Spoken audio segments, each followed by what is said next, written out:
Ok, hablemos de cine. Más bien, de directores de cine.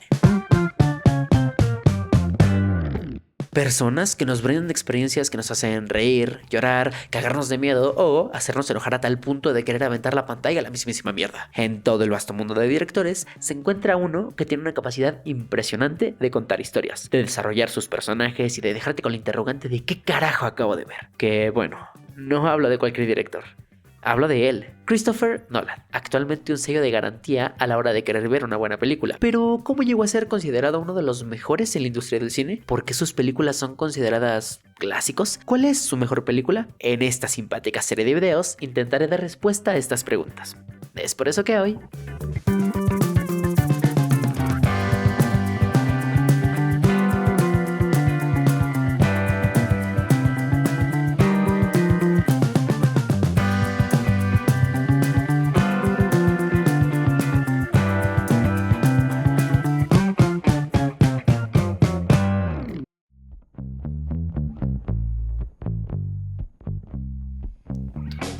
Christopher Edward Nolan nace el 30 de julio de 1970 en Londres, Inglaterra. Influenciado por el cine de Ridley Scott y Stanley Kubrick, siembran la manera de cómo Nolan empezará a desarrollar su manera de hacer películas y de trasladarnos a sus mundos ficticios. Esto no agrega mucho al video, pero pues lo quería decir. Su primer proyecto oficial es Trollbag, un cortometraje estrenado en el año 1997. Este cuenta la historia de un hombre que intenta matar a una criatura muy similar a un insecto dentro de su apartamento. El giro viene cuando este insecto resulta ser una versión muy pequeña del mismo, y atentos a esto, que replica todos sus movimientos atrapados en un bucle, sin darse cuenta si son cazadores o la presa. Ya con este pequeño cortometraje nos podemos dar cuenta de la complejidad con la que Nolan cuenta sus historias. Esto se termina de aterrizar en su primera película, Following, de 1998. Aquí seguimos las aventuras del prota, que si le ven cara conocida es porque pusieron atención al video, es el mismo del cortometraje anterior. Él es un joven escritor sin un futuro aparente que, con un razonamiento un poco ilógico sumado a la falta de ideas, decide empezar a seguir a las personas en su día a día. Pues por morbo, en una de sus tantas rutinas, llega hasta este hombre, el cual se da cuenta que lo está siguiendo y decide confrontarlo. El hombre en cuestión se llama Cobb, como el personaje de DiCaprio en Inception. Cobb es un ladrón, como el personaje de DiCaprio en Inception. Total, este roba casas y entra cuando sus dueños han salido. Sin embargo, no se dedica a robar exactamente hogares lujosos, ni se lleva cosas de mucho valor. Prefiere tener un significado mucho más personal para las víctimas. De algún modo, también le interesa conocer la vida secreta de los dueños de las casas. Take it away. Show them what they had. El protagonista, al escuchar esto, se fascina más con Cobb y su estilo de vida, y lo acompaña en numerosos robos. Se establece una especie de relación alumno-maestro, donde el prota se mimetiza con Cobb y adopta su imagen y actitudes. She got a second look at me, alright? She recognised me. That sort of thing makes me nervous. You're so worried about your appearance, why don't you change it? No? New haircut, new set of clothes. Your mother won't recognize you. I mean, just because you break into people's homes doesn't mean you need to look like a fucking burglar. Y pues como bien se pueden imaginar, las cosas salen bastante mal, sumado a no uno, sino a dos giros de trama donde juegan con la mente del espectador, ya que esta historia se cuenta en orden no lineal. Para que nos hagamos una idea, así es como se desarrollan los eventos de la película, y así es como se nos presentan. Así es, un cagadero. Sin embargo, Nolan encuentra la manera de que esto funcione dentro de la misma, haciendo que puedas entenderla sin necesidad de traer un diagrama en la mano, para que se entienda mejor. En esta escena, el protagonista va entrando a un bar. Aquí conoce a esta rubia. Dicha escena sucede apenas a los 16 minutos de haber iniciado la película. La lleva a su casa y esta mujer toca este muñequito que se rompe. ¿Y esto qué importa?, se pregunta el espectador. Pues porque el protagonista lleva a Cobb a su casa y referencia total. Él es quien rompe el muñeco, pero esta escena la vemos hasta después, a los 23 minutos. Y la única forma de saber esto, viendo la película, es con ese muñeco. Son esos pequeños detalles que Nolan colocó para que el espectador pudiera entrelazar toda la película como si de un pequeño caso policíaco se tratara. Tú resuelves la película conforme la vas mirando, te vuelves uno con la historia, y eso está chingón. Otro ejemplo, aquí, en esta escena vemos como el protagonista, y si le digo protagonista es porque no tiene nombre, se va acercando a un piano, mete manos a algo que nosotros no sabemos, para que después nos enteremos que él entró a robar esta casa, y lo que hizo en el piano es tomar un arete que dejó Cobb. ¿Y a mí qué me importa?, se pregunta el espectador. Pues mira, a la trama no le suma mucho, pero a ti te sirve de conector, una forma de colocar un marcador que ayuda a aterrizar las escenas que no tenían sentido. Y como este hay muchísimos ejemplos más, porque toda la película se entrelaza a base de estos pequeños detalles. Este recurso se convierte en marca de agua del estilo de Nolan, algo que profundiza de mejor manera en Memento, Dunkerque y probablemente en Tenet. A Following le fue bien, con un presupuesto de $6,000 logró recaudar $126,000, sin embargo no logró la aprobación reclamada de la crítica. Eso no es hasta su siguiente película.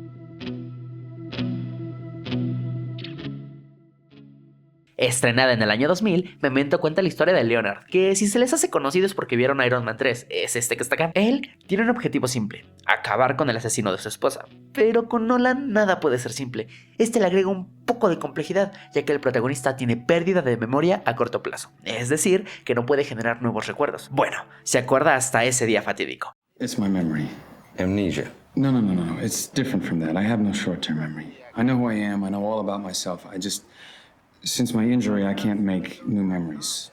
Everything fades. Entonces, cada pista que tiene la apunta o se la tatúa en cualquier parte del cuerpo. Pero eso no es todo. Con Nolan no basta con que una película sea compleja, sino que te cuenta la historia de atrás para adelante. La película empieza con cómo encuentra al asesino y a medida que avanza te enteras cómo llegó a esa conclusión. Pero espérate, porque al mismo tiempo te cuenta otra historia, pero esta sí va hacia adelante y se cuenta en fragmentos en blanco y negro. Hay un video muy interesante donde Nolan explica la cronología de esta película. That's basically the end of the movie. This stuff is the black and white stuff. This is color. And this is running backwards as a series of jumps. And what we do is we cut between the two the whole way through. So we alternate scene here, scene there, scene there, scene there, scene there, scene there, and they meet towards the end of the film. Pero no le hagan caso a Nolan, vayan a ver Memento, por favor vean Memento, es que qué nivel de película, por Dios, y el final increíble, véanla. Sigo. Memento fue un éxito en taquilla, con un presupuesto de 9 millones logró recaudar 40. También le abrió las puertas a Nolan de muchas maneras. Lo colocó en el ojo de la crítica, se llevó una que otra nominación, de las cuales no ganó ninguna, pero sobre todo logra que Warner lo contrate por primera vez para hacer una película. Insomnia, del 2002.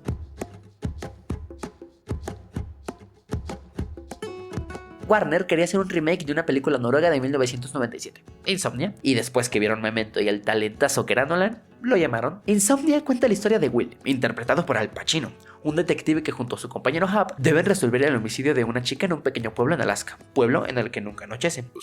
Quiero tomarlo desprevenido, hacer que hable la gente. ¿Qué tan lejos está la escuela? Es que son las 10, detective Dormer. Qué bien. De la noche. Ah, ¿y a qué hora oscurece aquí? Pues nunca. Total, que se ponen a trabajar en un pim pam pum, le tienden una trampa al asesino. Y en un momento parece que lo tienen, pero Will, por accidente, le dispara a Hop, su compañero. Y así Hop muere. Gracias Hop, te recordaremos por los 15 minutos que hiciste en la película. A partir de aquí, Will va siendo víctima de la presión de haber matado a su compañero y que lo descubran, porque a medida que avanza el caso, más inconsistente se vuelve el hecho de que fue el asesino quien acabó con Hop. Echaste el segundo tiro del asesino. Corriste al agua y encontraste a Hap. Will, ¿eso fue lo que pasó? Sumado a la falta de sueño, porque como no anochece, él no puede dormir. Por eso se llama Insomnia. Insomnia explora algo muy importante, y es la complejidad de los personajes.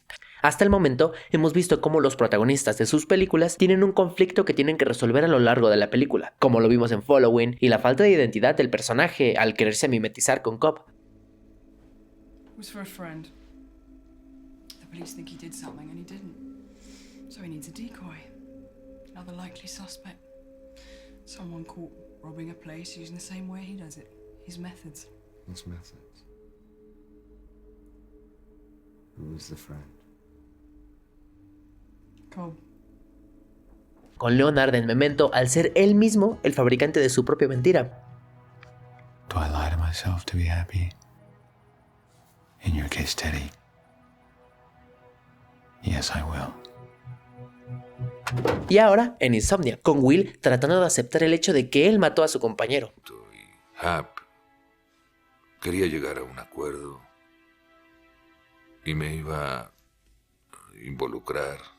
Hubieran reabierto el caso de Dobbs y habría salido. Ahora eso nunca pasará. Y no sé cómo me siento por eso. Pero Dobbs era culpable y tenían que castigarlo, así que el fin justifica los medios. ¿Verdad? Esto de aquí es un patrón que va a seguir Nolan a lo largo de toda su filmografía. Es por eso que lo vamos a añadir a la fórmula Nolan. Una serie de patrones que siguen la gran mayoría de sus películas. Otro factor determinante en esta fórmula es la complejidad de las historias, ya sea en cómo se cuentan o en el recurso que se utiliza, porque como ya mencioné, con Nolan nada puede ser simple. Él no quiere entregar una película de 2 horas, no, él te quiere dar una experiencia cinematográfica completa, algo que cuando salgas del cine te haga pensar qué mierda acabo de ver, y te haga volver a mirarla para atar los cabos sueltos que te dejo por el medio. Y por último, ¿Mueres siendo un héroe o vives lo suficiente para volverte un villano? no hay nadie bueno aquí. En todas sus películas nunca te presentan al protagonista como el héroe de la película o al antagonista como un villano al 100%. Muchas veces son las dos caras de una misma moneda, ni el bueno es tan bueno ni el malo tan malo, muchas veces persiguiendo objetivos muy similares. Con esta serie de patrones podemos notar el trabajo que hay detrás de las películas de este director, que por cierto, de vuelta con la película, Insomnia recaudó 113 millones de dólares contando con un humilde presupuesto de 80 millones, algo modesto viendo los estándares de Warner. Nolan clavó 3 películas en tan solo 4 años, las 3 peliculones. Following, al ser la ópera prima del director, punto. Memento, al ser su primera nominación a los Golden Globe, punto.